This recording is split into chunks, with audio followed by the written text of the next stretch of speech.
इसका मतलब ये है कि प्रशासन इसको गंभीरता से नहीं लेगा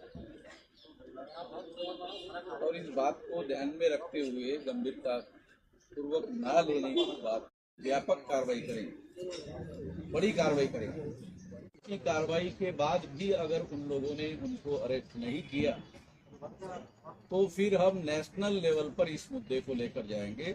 राष्ट्रीय स्तर पर हमारा संगठन है, मगर इसको हम आने वाले समय में जब तक जैसा ये परिवार के लोग जिनसे अभी हमारी बात हुई, जैसा उनको न्याय चाहिए उनके ही दृष्टि से जैसा उन्होंने लिख कर दिया प्रशासन को, वैसा न्याय अगर वो नहीं करते हैं प्रशासन के द्वारा, तो हमारी कार्रवाई लगातार हम लोग बढ़ाते रहेंगे और न्याय हासिल करके रहेंगे। एम्प्लॉइज लोगों का संगठन मामसेफ है, तो एम्प्लॉइज लोगों की तरफ से तो हम ये बंद नहीं करेंगे।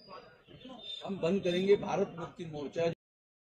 हमारे साथ भारतीय विद्यार्थी मोर्चा के प्रदेश उपाध्यक्ष बुद्धिप्रिय पासवान जी हमारे साथ मौजूद हैं। अभी वाई पूरन जी का जिस तरह मामला चल रहा है, पूरे देश भर में एक बवाल देखने को मिल रहा है कि जिस तरह उन्होंने सुसाइड करने के बाद उन्होंने सुसाइड नोट जो छोड़ा, उसको लेकर देश भर में तमाम ये खबरें चल रही हैं कि जिस तरह उनके साथ शोषणकारी षड्यंत्रकारी लोगों ने उनके ऊपर दबाव बनाकर उनको सुसाइड करने पर मजबूर कर दिया। इसी विषय को लेकर चर्चा करेंगे। वामन मेश्राम जी वो पहुंचते हैं वाई पूरन जी के घर पर और उनके घर के लोगों से मिलते हैं।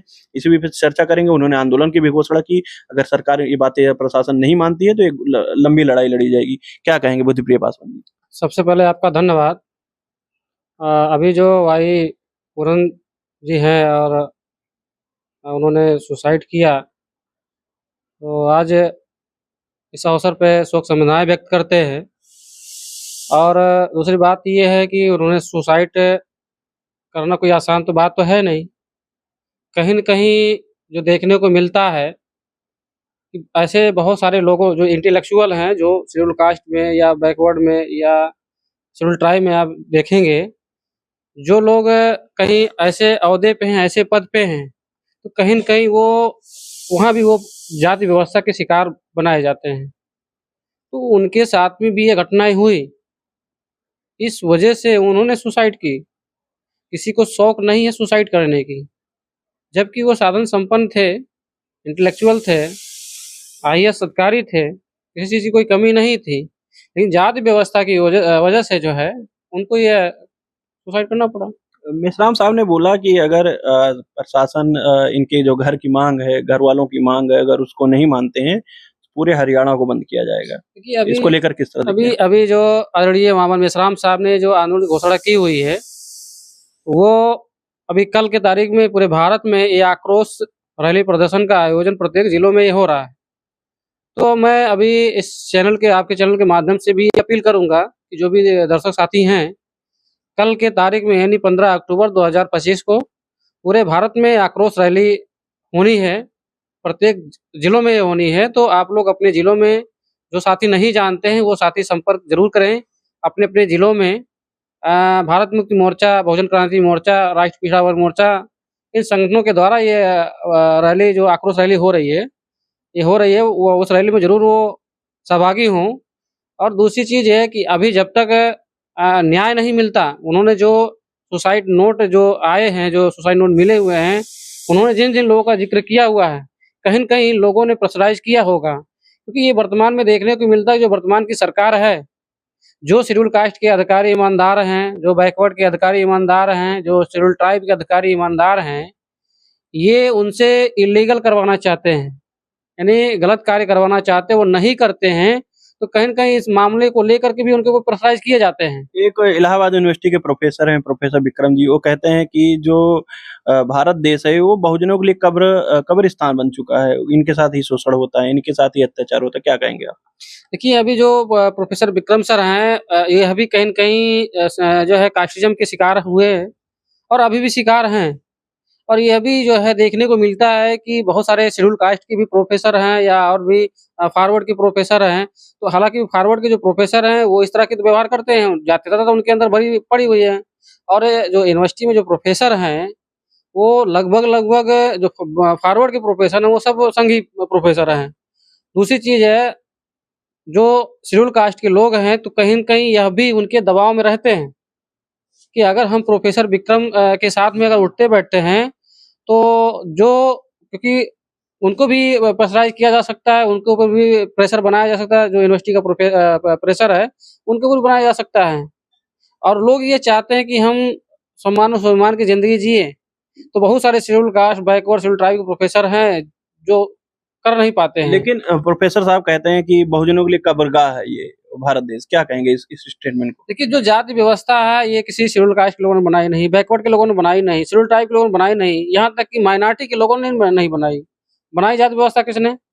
तो जाति व्यवस्था ब्राह्मणों ने बनाई। बनाई किस लिए? तो उन्होंने जो बनाई, वो अपने फ़ायदे के लिए बनाई। आज उनको इस लेवल पे बड़े स्तर पे उनको फ़ायदा हो रहा है और वो ये नहीं चाहते हैं जाति व्यवस्था खत्म हो। इतिहास भी रहा, आप जितने भी इतिहास पढ़ेंगे, जितने लोगों का इतिहास पढ़ेंगे, दुनिया में बहुत सारे आंदोलन हुए, उन आंदोलनों का भी इतिहास है।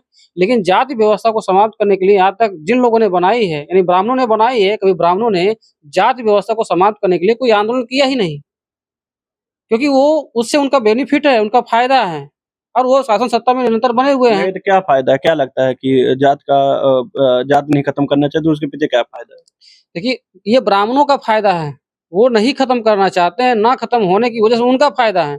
खत्म होता है तो जो संविधान में लिखा हुआ है, समता, स्वतंत्रता, बंधुता, भाईचारे की भावना होगी, वो प्रस्थापित होगी और वो ये चाहते नहीं क्योंकि भारत के ब्राह्मण रेशियल हैं, वंशवादी हैं।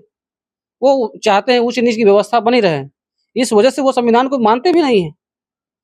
मजबूरी हो सकती है कि मजबूरी बस वो माने, लेकिन वो अगर देखा जाए जो हकीकत है, वो मानते नहीं हैं, दिल से नहीं मानते हैं, दिखावटी करते हैं।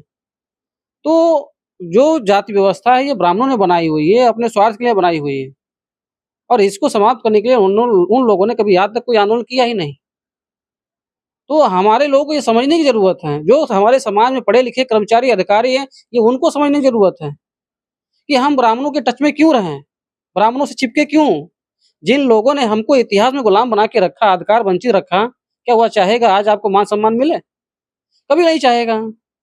आज हम पढ़े-लिखे, कर्मचारी अधिकारी बन गए, हमारे समाज के लोग हमको मान-सम्मान देने लगे, तो ये ब्राह्मणों को चुभ रहा है, ये खल रहा है, क्योंकि अब ब्राह्मणों को कोई मान-सम्मान एडीजी कैसे बन गए? एडीजी कैसे बन गया? बिल्कुल जो है, यही तो चीज़ है ना ये हमने कि जिनको गुलाम बना के रखा, नीच बनाया, छूत बनाया, वो लोग एडीजी बन जा रहे हैं। वही चीज़ें हैं, वो ये लोग सोचते हैं कि जिन लोगों को हमने अधिकार वंचित रखा, जो हमारी गुलामी करते थे, आज वो आईएएस, पीसीएस यानी अच्छे-अच्छे अधिकारी बन रहे हैं।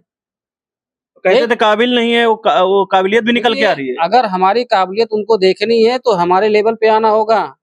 अभी जो संविधान में जो प्रावधान हुआ है एजुकेशन का, one nation one education, education equal कर दें और कंपटीशन करते हैं, फिर देखते हैं किसके बच्चे टॉप करते हैं।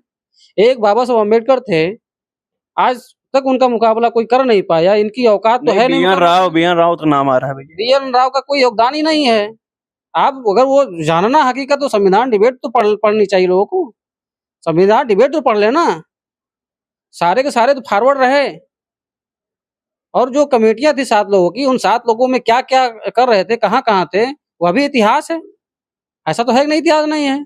कहना आसान है लेकिन हकीकत बयां करना आसान नहीं लोगों है। के हिसाब से देखने को मिल रहा है कि जो एक अपोल करते थे इनके जो बहुत सारे तथाकथित लोग आकर संविधान, तो ये क्या लगता है कि आज तक ये लोग अपने ही महापुरुषों का पुतला दहन करते थे? क्योंकि कहते हैं ना संविधान को जैसे आरक्षण मिल गया, ये मिल गया, वो मिल गया, तो लग रहा क्या लगे संविधान का बेफजूले में ये जला फिला रहे थे। देखिए, जो आरक्षण का इतिहास है, आरक्षण हमें तो अगर मिल रहा है तो 1950 के बाद मिल रहा है। 2500, 3000 जो आरक्षण लिया, किसने लिया?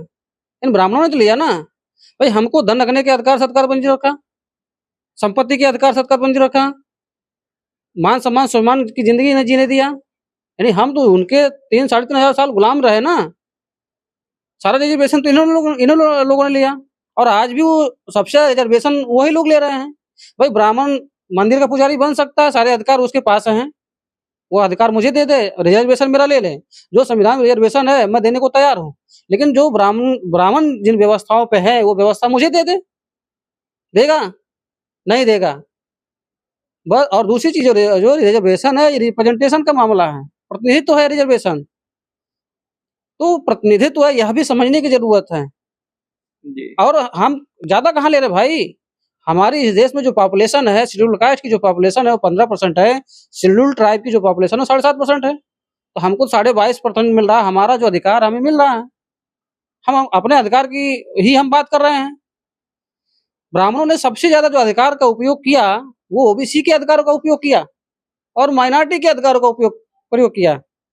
आज की तारीख में माइनॉरिटियों की जो उनकी जनसंख्या है लगभग 18-20% है। क्या माइनॉरिटियों को 18-20% अधिकार मिले हुए? नहीं मिला।